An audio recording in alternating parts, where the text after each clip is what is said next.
मित्रों, जय सिया राम, जय राधा कृष्ण। गर्ग संहिता वृंदावन खंड, तीसरा अध्याय। यमुना जी का गोलोक से अवतरण और पुनः गोलोक में प्रवेश। सनंद जी कहते हैं कि नंदराज गोलोक में श्रीहरि ने यमुना जी को भूतल पर जाने की आज्ञा दी। उस समय बड़े वेग से उस समय जब वो जाने को उद्यत हुई, उसी समय विरजा और ब्रह्मदत्त से उत्पन्न साक्षात गंगा दोनों नदियां यमुना में लीन हो गई। इसलिए इन्हें कृष्ण की पटरानी के रूप में लोग जानते हैं। फिर उनकी दीर्घ जलराशि अपने महान वेग से भेदन करती हुई महानदी श्री वामन के बाएं चरण के अंगूठे के नख से विलीन हुए ब्रह्मांड के शिरोभाग में विद्यमान विवर से गंगा के साथ प्रविष्ट हुई और वहाँ से यमुना ध्रुव मंडल में भगवान अजित विष्णु के धाम वैकुंठ लोक में होती हुई ब्रह्मलोक को लांघ कर ब्रह्मंडल से नीचे गिरी। तब देवताओं ने उन्हें आगे जाते हुए देखा। तदनंतर सुमेर गिर के शिखर पर बड़े वेग से गिरी और शैल सिंहों को लांघकर बड़ी बड़ी चट्टानों का भेदन करती हुई मेर पर्वत पर के दक्षिण दिशा को जाने को उद्यत हुई। जब यमुना जी गंगा से अलग हो गई, महानदी गंगा तो हिमवान पर्वत पर चली गई, किंतु कृष्णा श्याम सल्ला यमुना कालिंद शिखर पर जा पहुंची। वहां जाकर पर्वत से प्रकट होने के कारण कालिंदी कहलाई। वहां पर कालिंद गिर के शिखरों को तोड़ती हुई खांडवन में जा पहुंची। वहां साक्षात पूर्णतम ब्रह्म को पथ के रूप में पाने के लिए तपस्या करने लगी। तब वहाँ सूर्य ने जल के भीतर एक दिव्य घर घर का निर्माण कराया, जिसमें आज भी वे निवास करती हैं।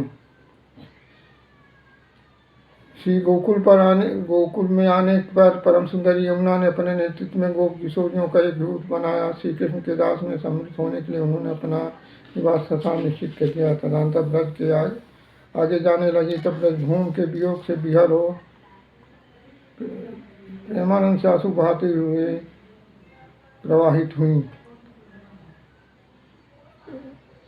हुई और प्रयागराज में जा पहुंची। वहाँ गंगा जी के साथ उनका संगम हुआ।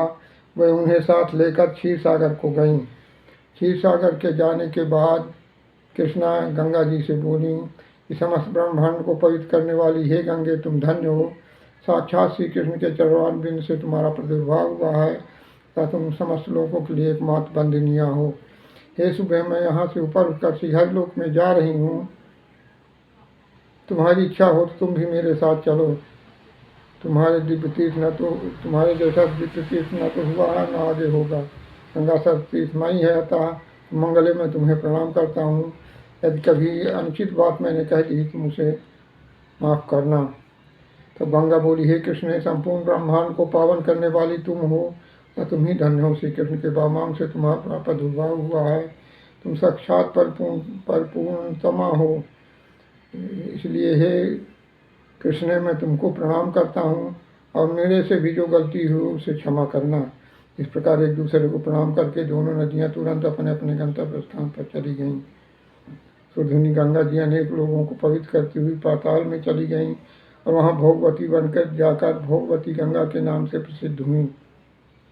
उन्हीं जल से भगवान शंकर और शेषनाग अपने मस्तक पर धारण करते हैं।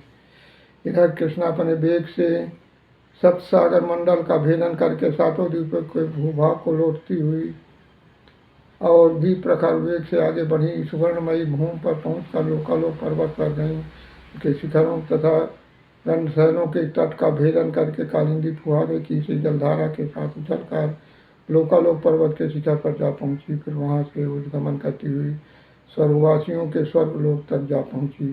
फिर ब्रह्मलोक तक के समस्त लोगों को लांघकर श्रीहरि के पद चिन्हों से लांछित श्री ब्रह्मदेव से युक्त ब्रह्मांड विवर से होती हुई आगे बढ़ गई।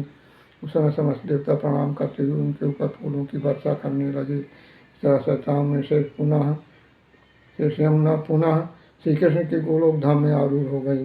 श्री शिव शरणम, श्री हरि शरणम से सगले भाग में धन्यवाद।